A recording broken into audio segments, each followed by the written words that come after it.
Have you heard of the saying, when in Rome, do as the Romans do? You know, we all are recording from Austin. So let's do, so we'll say, like, when in Austin, let's do how the Austinians do. So, howdy, y'all. Welcome to the session of Diving Deep, Mastering the Symphony of Identity Security Cloud. I'm your enthusiastic speaker, Harshamin, and here we go to our agenda. So the agenda kicks in with ISC 101 when we all are talking about certain general aspects of ISC, which are one of the most important areas to understand how ISC is operating. Then we advance to some minutiae around ISC where you're focusing on detail aspects which are supposed to be taken care into your identity model, your security aspects, automations, etc. And eventually we end this session towards the spoke products which are going to elevate you to the next level of from moving from IDN to which we call as ISC. ISC 101. So we start talking about access profiles. So they tend to act like a needy, attention-seeking child, always furious, don't like something, not going their way. They are short-tempered, maybe most importantly, they are tied to single individuality. So this is the point one where I say, when I call access profiles a needy child, access profile is, let's say, take an example, having 10 entitlements, but due to the overlapping, one of them went away. This child now gets furious and ensures that it throws away everything. So that entire access profile is getting deprovisioned. And whatever, all the entitlements which were alongside this access profile are thus gone. So which in certain situations it can create a domino effect which SailPoint itself asks you to avoid on subsetting of access profiles. So if you have overlapping access profiles, or we can say a subsetting of access profiles, this can bring you to a state where it brings in a domino effect. So if you start removing one, everyone starts going away. So this is the reason SailPoint suggests you don't do that. Now it's a child, always curious, hence the logic of access profiles. That means the logic that access profiles will be detected if you have any or all the entitlements of that access profile, right? You have all the access profiles, so entitlements of that access profile, you have it. Eventually, now those things are boxed, recognized into a single entity, encapsulated, and existing as a single entity. Let's consider for a child, a box of jar of candies. So, and let's not forget, access profiles are like child. Hence, the logic that access profiles will be it will change if you like by adding more things to its portfolio. Now, what it cares about is the new portfolio. Now, what it will do is, so the identities which matches the old portfolio will now be removed from this encapsulations, and they will be now individualized. Instead of at those entitlements being encapsulated under access profiles, now they will be a standalone entitlements with that individual. And now this needy child, what it's concerned about is its new portfolio. That is the new sets of entitlements which it has, nothing to do with what was the old configuration. This entire thing is only with respect to when we start talking about access profiles as in existence, and not just an encapsulation of access profiles under roles. Now, when we move towards roles, I have termed them as greedy grown-up man, maybe mature, but they always want more. They cannot bear something which is taken away from them. They'll attempt to regain those things.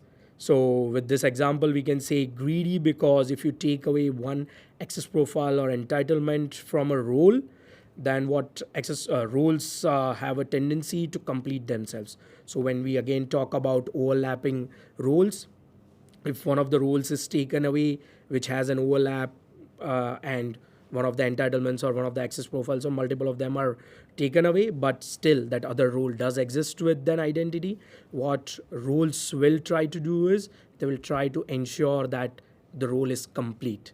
So again, greed, they can't stay incomplete. They will complete themselves. So the roles are the explorers. They have the liberty to have anything from anyone. So again, not bound by sources.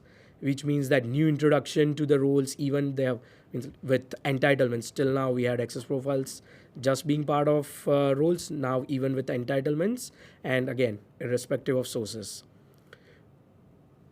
Hence now again when we say it's grown up, so even though they learn new things, they have new orders, they have new mindsets, but they know that things in the past are immutable.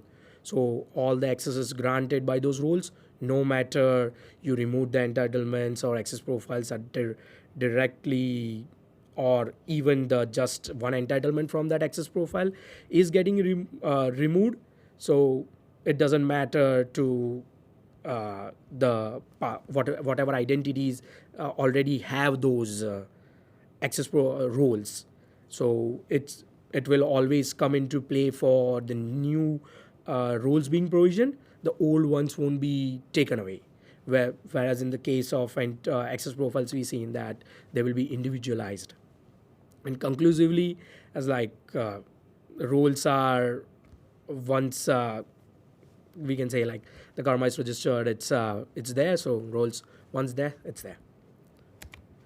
So now when we move towards sticky accesses, these are the accesses that stay with your identity when you make changes to access profiles or role definitions, and maybe even disable it or even delete them. So just that the encapsulation is removed, and the ISC ensures that it's granularized now. These accesses often show up on certifications and have seen to raise eyebrows of a lot of our customers seeing them outside of the encapsulation, or why they are still there. They expect those access profiles or to be they expect them to be encapsulated under access profile or a role depending upon their current status, because if they modified it they expect it to be under that, but that is not how it was initially provisioned. So ISC respects how your initial provisioning was happening, and not how you are modifying the things which are into the encapsulations and all when we talk about in the respect of certifications. So because certification is snapshot of the time, so even you modified things and all those stuff, but it has it provision, so it took the snapshot and the it's available with you guys for assigning those to those accesses to those identities. And this has been always the concerns of our customers while auditing or during their certification phases, that why for one or the other reasons certain accesses are either not deprovisioned or lying around outside of their encapsulations. Now we moved out to identity attributes. So basics about identity attributes: make it searchable. Till now we had CC endpoint to make them searchable. We have a replacement endpoint available out for beta to replace it, and we have a hard limit stays same as of now 6, and that's the only way you can make them searchable and ensure that those identity attributes are available for you into your correlation logics. Now when we start talking about default identity attributes, which have a backend mapping to your identity object configs. And these attributes are default, which as soon as you create your identity profiles, they come down with your identity profile. So they are bundled up into the object config. So now when you try to, at this moment, if you check the UI, there are certain identity attributes available with cross marks on a default basis. You have not created any custom identity attribute yet. So by default, there are certain identity attributes which do have a cross mark available for you guys to delete it. There are certain things into this point. Well, I'll first talk about the phase which is available at this point of time, which with one strong recommendation which you should not opt for from which you should not do with those aspects against recommended by SailPoint, and I am aligning with that. And now then we'll talk about what are the changes upcoming. So it would be like if you want to delete those attributes, if you delete it from one identity profile, they will not be deleted from all the identity profiles, or they won't be deleted from that identity profile even as soon as you delete it after 2.5 hours, when the identity object object config gets rechecked that attribute is missing, it will bring that up again.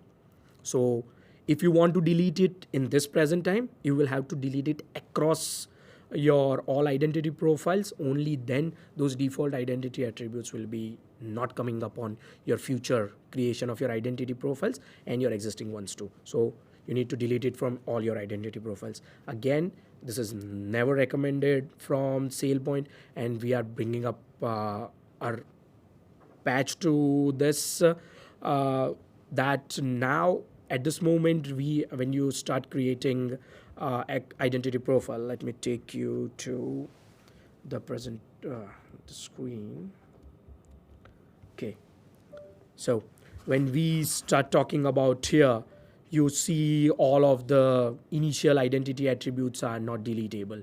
There are certain a lot: city, cost center, country, department. These are certain of the standard attributes which are coming up. And then as you start talking down the bottom, there is a title, time zone, street address. These are certain 15 out of the box. So there are in total 5 standards and 15 out of the box which are currently able to be deleted.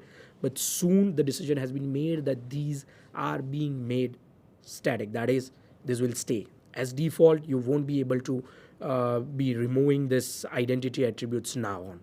So please ensure that even if you are attempting to delete via all the identity profiles, eventually someday if you wish to add these things back into your domain, then that would be currently not possible from UI. That SailPoint has its own backend way that might be cost intensive. Not sure.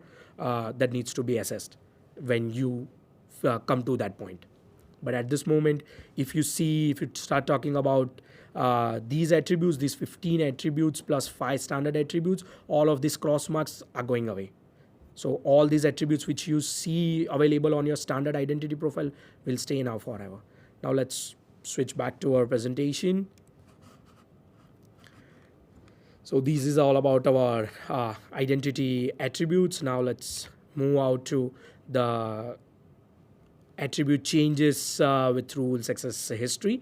So we have encountered certain scenarios where if you have a rule getting triggered on LCS changes or any other attributes, but due to some of your internal policy violations at your organizational level, even after committing a transaction on identity, now you choose out to roll back that transaction because you encountered that this is a policy violation at your organizational level, not at the IDN level. So you choose to roll back that transaction. If you roll back that committed transaction, please ensure that you are giving sleep to your threads.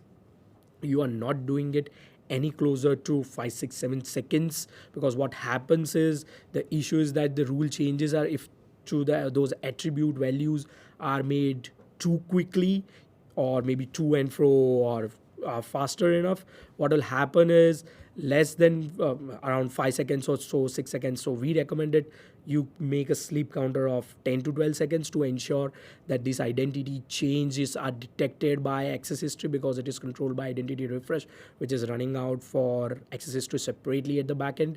And if you don't allow this events to be captured, what will happen is you will see a lot of mess ups around in your search access history both ways. The events will be shuffled up, events might not be there, and you'll be like in auditing and all those stuff, you'll be like, we did perform certain things, we did roll back, I don't see those operations lying around us. So when you are controlling this via rules, we would say that please ensure that there is a certain sleep on your threads when you start rolling back your transactions. Now when we talk about certifications, again, well known to all of you from this is well-known 101 in certifications, that any certifications has 3 end stages. It's either error, completed, or due date passed. But still we have seen certain areas where customers are getting confused about how to complete a certification. But in that situations, what would have happened is they would have missed out that this certification was never active. They just made it to preview ready and that due date was passed. So those when they end up in due date ready, they can never make it to your completed status. So if you want to wrap it out, they would opt for a complete termination process for that. So now in error state is like active. If it's active, and now you can as soon as standard certification processes gets completed, it goes to completion state. But as I said, from your due date passed, you cannot take it to that. And now the error state is that about where there was if there was a issue in generation of that certification, then it will straight away go to the error state. And there is another way your certifications can end up with completed status, and that is like when you face that there was no identities to be certified. Now we move on to minutiae around ISEs. So these are certain fine details we work around in identity now, and we see that usually there are certain configuration misses up by our architects or the identity model designers, that they encounter such issues. So when we have a configuration for manager correlation or correlation logic for accounts, everything is right, yet the correlation logic is not happening. So first thing you should always check out is that do you have any rules which are controlling your correlations. So your rules can always also play a part in controlling your correlations, and rules are greater than your correlation logic. Irrespective of return your correlation logic, if you have rules defined which are controlling your correlation logics, then we'll be skipping your correlation logics all the way. If rule fails to correlate anything, it won't take you to the correlation logic, it will skip all the way, and then there is no correlation happening. And rules and the rules entirely fails, those accounts stay in uncorrelated.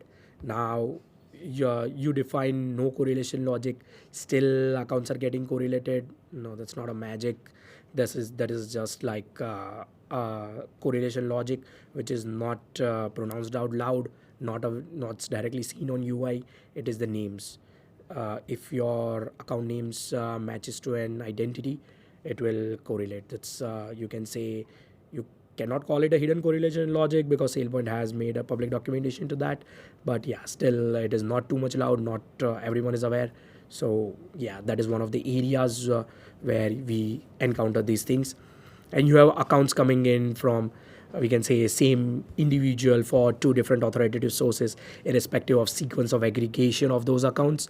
The one with maximum priority, that is the ISE's least lower in the number, will have the date. The identity will have its data eventually. It is like no matter what the sequence they came in, as soon as that account from the authoritative source which has a maximum priority ISE lower number, which will be straight away coming up, the data from that will be populated. And again, your identity is not being demolished and newly created. Identity stays same, your identity ID stays same, just that the data gets moved out and your identity profile gets moved away.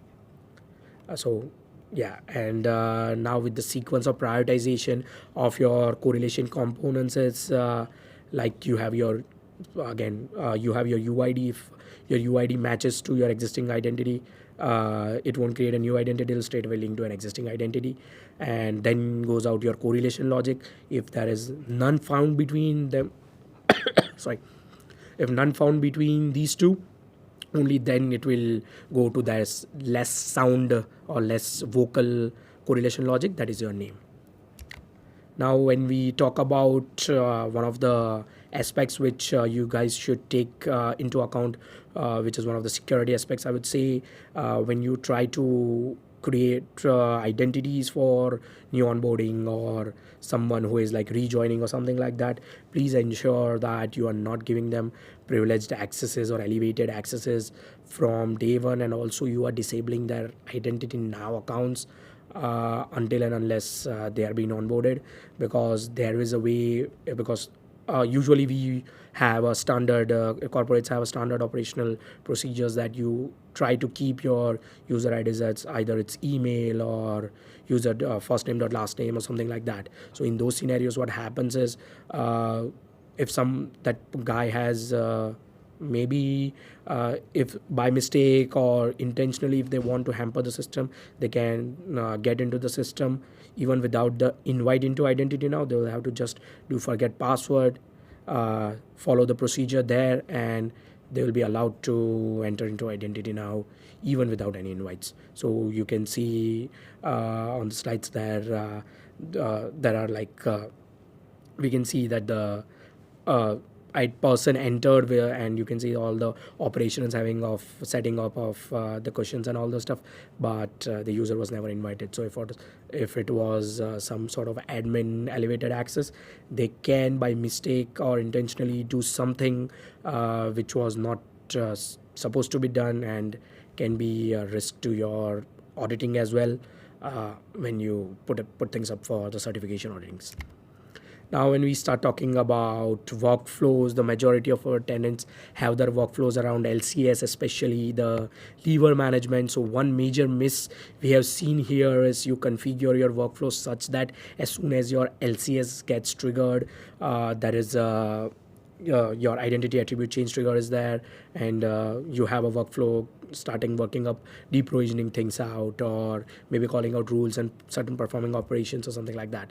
So what happens is if you have criteria based rules which were maybe used for joiners, so as soon as you start moving down LCS statuses, what will happen is IDN itself starts deprovisioning certain things. So now in this situation, if you choose to take up get access call, and then if you take a snapshot, because get access call will give you all the accesses which are available with that identity, and down if you pass that over to the manage access, that please start deprovisioning this accesses, what will happen is in parallel, if in the time your get access call was made, identity now didn't remove it, but by the time your manage access call is getting through, identity now has already deprovisioned that access. So what will happen is your workflows tends to fail. So what we try to recommend is that depending upon the size of your organization, we recommend that you put a wait timer before making a get identity call immediately after your get access call or get identity call, immediately after your LCS triggers, so that those waits ensure that there is not things lying around which have been deprovisioned, and you are still taking those things into account. And again, the recommendation would be 20 minutes at minimum, and the maximum which would be needed is 61 minutes. You don't need to go beyond that. That wait is good to go. And now we start talking about our spoke products. We jump with NUM. You know that these are the crucial parts of any organization, because they are non-employees, and SailPoint gives you supplement to your ISC control with NUM. You can control what all accesses NUM have in the similar way to your employees.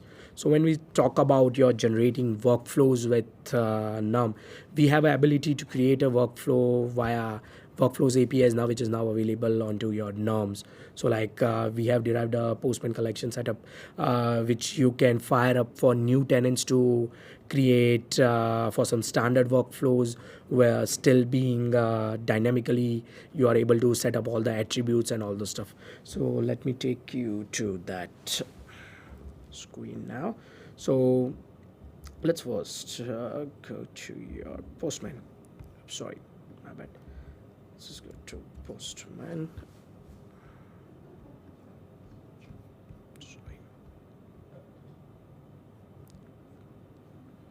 Oops. Chrome. Here it is. My bad. So if not able to see, I can zoom it out. So we'll be sharing this available. This should be this postman collection should be available to you guys soon. So let's say we are making automated workflow for all your new tenants and all those stuff. So these are certain variables which are supposed to be fed up by you guys dynamically. You can modify it and hit out these options of workflows with end date, your day of your terminations, and your profile IDs which are needed in your norm tenant. And then when we talk about the another one which we have, it's again the workflow IDs, the email attribute and all. Now when we talk about those, what are they? So the days are the number of days before, and end date is arriving to the note for the notification. So profile type ID is the profile type for running those automated workflows onto most of your cases, and this would be non-employees or the assignment profiles. Then when we talk about workflow IDs, once the workflow is created, it will store all your workflow IDs. Email attributes, it is the email attributes for those non-employees, and again the notification IDs for your notification templates. Now when we start talking about so now we can again generate a new terminate automation for your new tenant, and this can be helpful to create some kind of standard libraries for workflow configurations that can be generated anywhere. These APIs endpoints are fairly new, and you can use a simpler example and all to be available. When now when we do have liquid templating available for formatting a lot of things onto your UI, which is available. So something stands out you can do with your templating is your manipulation. We can do it. Sorry, here it is. For example, the one of the snapshots at the bottom right corner, you can see for your profile pages is like what we have done is like we have given the table's name, whatever the attributes we want to populate, again distributed across 4 columns, and the table dot name and your end rows. So it has bifurcated all your available the attribute sets which you selected, and are moderately possible. So we have a if you want to make update to an organizational profile and notify the sponsors about all the affected people that are linked to that organization. The issue is some sponsors have multiple people under said organization, so they might receive multiple emails about same things, while we would like to avoid it. So for this we have a API solution available where we can create a unique list of sponsors with active people linked to specific organizational profiles and set the results out there. So let's go to Kento the postman. Now let's say about your sorry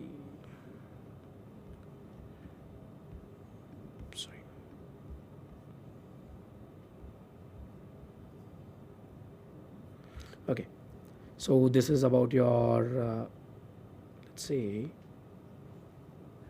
we pick up the workflow sessions. Okay, yeah, here it is. So we pick up the workflow sessions, we put out those attributes out here with all the profilings, if it's active, conditionalities, and append them to profile owners if we need it. We split the profiles. Depending upon that, we loop it and decide to whom we have to send the notifications and all those stuff, and we can eventually store it to this. And when we hit this NUM endpoint, we'll be able to send out those invites to customized invites available. So that was the notification. And now on the other side of NOM, you can use liquid which we have just seen on the workflow pages to display all those tables with splitted across 4 rows and all.